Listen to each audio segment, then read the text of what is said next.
আপনারা জানেন সমস্ত চাঁদাবাজি দখলদারি অন্যায় অবিচারের বিরুদ্ধে আমরা করছিলাম এবং আপনাদের জায়গা থেকে সাংবাদিক যারা আছেন আপনারাও আপনার জায়গা থেকে সর্বোচ্চ সুবিধা বলে আমরা জানি বিশ্বাস করি।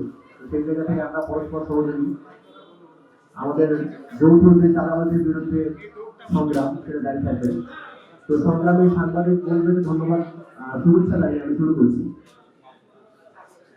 প্রিয় সাংবাদিক বন্ধুগণ, আপনারা দেখেছেন ডাকসু কার্যকর হওয়ার পর থেকে আমরা কিন্তু ক্যাম্পাস এরিয়াতে যে সমস্ত অবৈধ দোকান যাদের কোনো অনুমোদন নেই এবং যাদের উপরে ভর করে ক্যাম্পাসে মানুষের বিস্তার ঘটতেছে, তো তাদের বিরুদ্ধে আমরা অ্যাকশন নিয়েছি।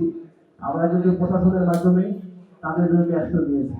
তো আপনারা দেখেছেন এই সমস্ত কাজকর্ম করতে গিয়ে আমরা শুরু থেকে বাধার সম্মুখীন হয়েছি। আপনারা দেখেছেন সেই বাধাটা কিন্তু সময়ের পরিক্রমায় শুধুমাত্র বাধার মধ্যে সীমাবদ্ধ থাকে না, সেইটাকে একটা পর্যায়ে গিয়ে নোংরামে রূপ দেওয়া হয়েছে এবং সেই নোংরামের নেতৃত্ব দিয়েছে ঢাকা বিশ্ববিদ্যালয়ের কিছু বাম সংগঠন এবং ছাত্রদল।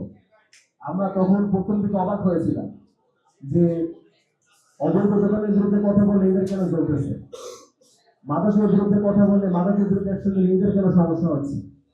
আমাদের সেই কৌতূহল, সেই অদ্ভুত যে অনুভূতি, সেই জায়গা থেকে আমরা অনুসন্ধান শুরু করলাম যে আসলে কেন এই সমস্যা। তো সেই জায়গা থেকে আমরা একটু ঘাটাঘাটি করছি, যেগুলো দেখতে পেয়েছি সেগুলো আসলে দেখার জন্য আমরা প্রস্তুত ছিলাম না। আমরা দেখতে পেয়েছি এই ঢাকা বিশ্ববিদ্যালয়ে চাঁদাবাজির রমরমা একটা অবস্থা তৈরি হয়েছে। তো যখন আমরা এই সমস্ত দোকানগুলো যেগুলোর অনুমোদন নেই তাদের বিরুদ্ধে ব্যবস্থা নেওয়া শুরু করলাম, তখন এই সমস্ত চাঁদাবাজ যারা রয়েছে তাদের চাঁদার কাজের সমস্যা হওয়ার কারণেই মূলত তারা আমাদের বিরুদ্ধে সোচ্চার হয়েছিল, যেটা পরবর্তীতে প্রমাণিত হয়েছে। তো সেই জায়গা থেকে আমরা তখন থেকে বেশ কিছু প্রমাণ সংগ্রহ করেছি কিভাবে চাঁদাবাজি হয়, কিভাবে মাদকের বিস্তার হয়। আমাদের আসলে দুঃখ লাগে যে আপনারা জানেন সারা দেশে ইতিমধ্যেই বিএনপি, যুবদল, ছাত্রদল তারা সারা দেশে নিজেদেরকে ইতিমধ্যেই চাঁদাবাজ বলে প্রতিষ্ঠিত করে ফেলেছে।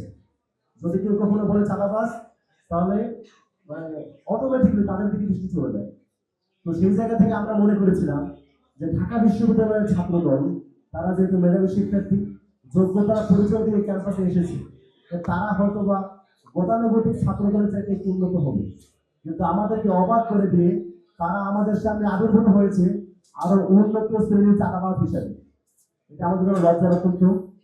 তো আমরা আসলে ক্যাম্পাস এরিয়ার ভিতরে কোনো ধরনের চাঁদাবাজি, কোনো ধরনের অবৈধ দোকানের রমরমা ব্যবসা, কোনো ধরনের সিন্ডিকেট, কোনো ধরনের মাদকের ছড়াছড়ি আমরা কোনোভাবে টলারেট করবো না।